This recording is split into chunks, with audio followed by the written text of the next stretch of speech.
नमस्कार, आप देख रहे हैं सूचना दर्पण न्यूज। तो आइए इस खास प्रोग्राम में खास मुलाकात के साथ हम आपको गांव शहर से लेकर हर क्षेत्र की समस्याओं, वहां के विकास कार्यों को लेकर अपडेट रखते हैं। तो चलिए आज हम आपको रूबरू कराते हैं खास खबर से। नमस्कार, आप देख रहे हैं सूचना दर्पण न्यूज का खास प्रोग्राम खास मुलाकात। आज हमारे साथ खास मुलाकात की कड़ी में हैं, बात करें गोड़ू मंडल की। तो भारतीय जनता पार्टी ने अब की बार उपाध्यक्ष पद पे चुने हैं श्रीमान हिमताराम जी मेघवाल को। जानेंगे इनका राजनीतिक परिचय, किस प्रकार राजनीति से जुड़ा हुआ। बात करेंगे यहाँ की स्थानीय मुद्दों की, तो इनके किस प्रकार के प्रयास रहे और अब की बार इनको जैसे जिम्मेदारी मिली है तो आगे क्या क्या ऐसे विकास कार्य होंगे जिनकी तरफ ये जनप्रतिनिधियों के जो ध्यान है कहीं ना कहीं आकर्षित करेंगे। तो सर, सबसे पहले तो हमारे चैनल की तरफ से आपको हार्दिक शुभकामनाएं और स्वागत है। आपको भी धन्यवाद। आप यहाँ आए, पधारे हमारे यहाँ, आपको भी बहुत बहुत धन्यवाद। अंतराम जी, सबसे पहले तो आपका राजनीतिक परिचय बताएं, क्योंकि कहीं ना कहीं अब की बार मंडलों का गठन हुआ जी, तो जो सक्रिय रूप से कार्यकर्ता थे उनको पार्टी ने मौका दिया। आपकी ऐसी क्या भूमिका रही, कैसा राजनीतिक परिचय?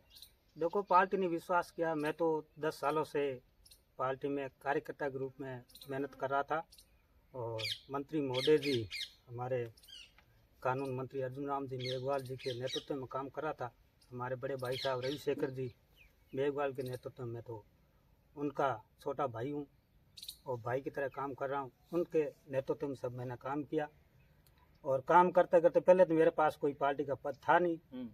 अभी पार्टी ने विश्वास जताया है कि ये लड़का काम कर रहा है, तो पार्टी ने शीर्ष नेतृत्व मदन जी राठौड़ ने और हमारे जिला अध्यक्ष श्याम जी पचारिया और मंडल अध्यक्ष भाई मेरा सिजाम जी, इन्होंने विश्वास जता के हमें उपाध्यक्ष का पद दिया है और इन्होंने मेरे पे विश्वास किया। मैं इनके विश्वास पे खरा उतरूंगा, रात दिन मेहनत करूंगा, बिल्कुल पार्टी के लिए जी जान लगा दूंगा।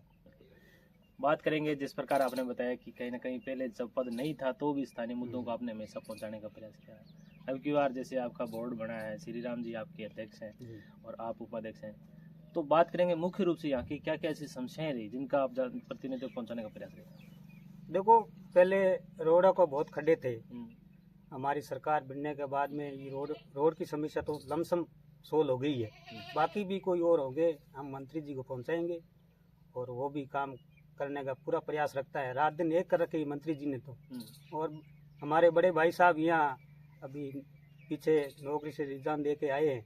पूरा हमारा काम तो यही संभालते हैं, हम तो इनके पास पहुँचते हैं और ये हमारा काम कोई कसर कमी छोड़ते नहीं। पूरा काम हम लेके जाते हैं, वो पूरा काम कर देते हैं हमारा। हमें मंत्री जी के पास जाने की जरूरत ही नहीं पड़ने देता है ये भाई साहब। और दूसरे में हमारे मंत्री महोदय के निजी सहायक तेजाराम जी बहुत अच्छे आदमी, वो भी दिल्ली का काम होता है तो यहाँ से फ़ोन करते हैं तो भी वो काम करवा देते हैं।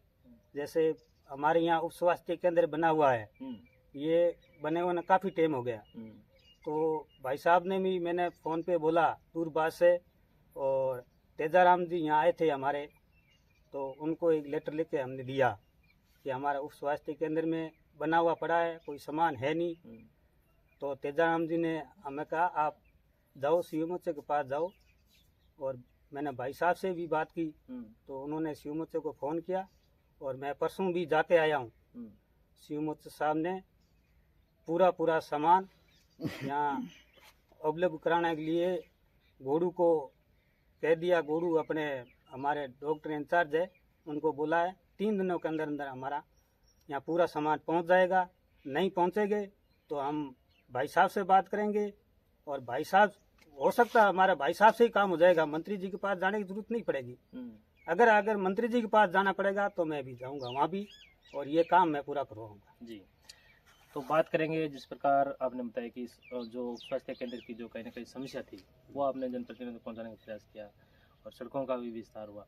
तो बात करेंगे आगे किस प्रकार की कार्यप्रणाली रहेगी, कैसा पार्टी के लिए क्या सेवाएं रहेगी?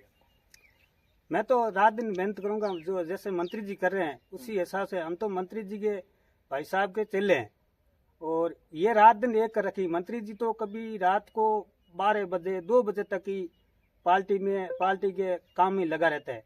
उसी हिसाब से हम मंत्री जी के दिखाते कि हम भी ऐसे ही करेंगे, दिन रात एक कर देंगे पार्टी के लिए।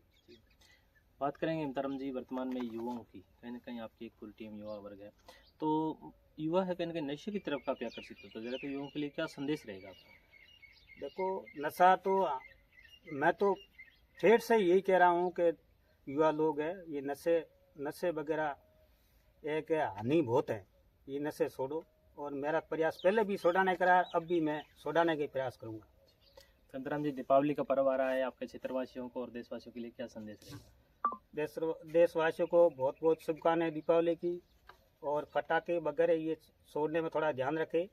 बाकी फटाके वगैरह छोड़ना अच्छा नहीं है, और थोड़ा तो इसका बहुत ज़्यादा ध्यान रखना है जी। और खुशी और भी बहुत है, किसी भाई से मिलो, रामा समा के दिन राम राम करो, और एक जगह बैठ के मिठाई खाओ। फटाके वगैरह में क्या है, ये तो हानि है बहुत, किसी का फटाके से हाथ जल जाता है, किसी का क्या भी है। और दीपावली के लिए हमारे फूलासर बड़ा के मैं पूर्व सरपंच प्रतिनिधि रह चुका हूँ, और हमारी ग्राम पंचायत को छोटा और बड़ा फूलासर दोनों का सरपंच रह चुका हूँ मैं। तो इनको बहुत बहुत हार्दिक बधाई और शुभकामनाएं। और पार्टी के शीर्ष नेतृत्व को भी मैं बहुत बहुत धन्यवाद देना चाहता हूँ। हमारे श्री राम जी को अध्यक्ष है, उन्होंने भी विश्वास जताया। श्याम जी पंचारिया है, हमारे बड़े भाई साहब रईस शेखर जी है, तेजाराम जी है, और मंत्री जी को तो कहना ही क्या है, वो तो हमारे पूजनीय पिता समान हैं। और हमें भी कोई काम की जरूरत पड़ती है, साहब को एक कॉल ही करना पड़ता है, चाहे आधी रात को भी हम करते हैं तो हमारा काम पूर्ण होता है। बिल्कुल। तो ये थे हिमताराम जी हमारे साथ, जिन पे पार्टी ने विश्वास जताया, उपाध्यक्ष पद की जिम्मेदारी दी, और हमेशा ये स्थानीय मुद्दे हैं इनको उठाने का प्रयास करते हैं और जनप्रतिनिधियों को पहुंचाने का प्रयास करते हैं। और सभी को हार्दिक शुभकामनाएं दीपावली की। तो सर, हमारे चैनल में 10 मिनट टाइम देने के लिए बहुत बहुत धन्यवाद। आपको भी बहुत बहुत धन्यवाद। आप हमारे यहाँ धोरा धरती में पहुँचे हैं, आपका बहुत ही बहुत आभार। के लिए इतना ही। हम आपको गांव शहर से लेकर हर क्षेत्र की समस्याओं और वहां के विकास कार्यों को लेकर रखेंगे अपडेट। तो देखते रहिए सूचना दर्पण न्यूज, और हमारी वीडियोस को लाइक, शेयर व चैनल को सब्सक्राइब जरूर करें।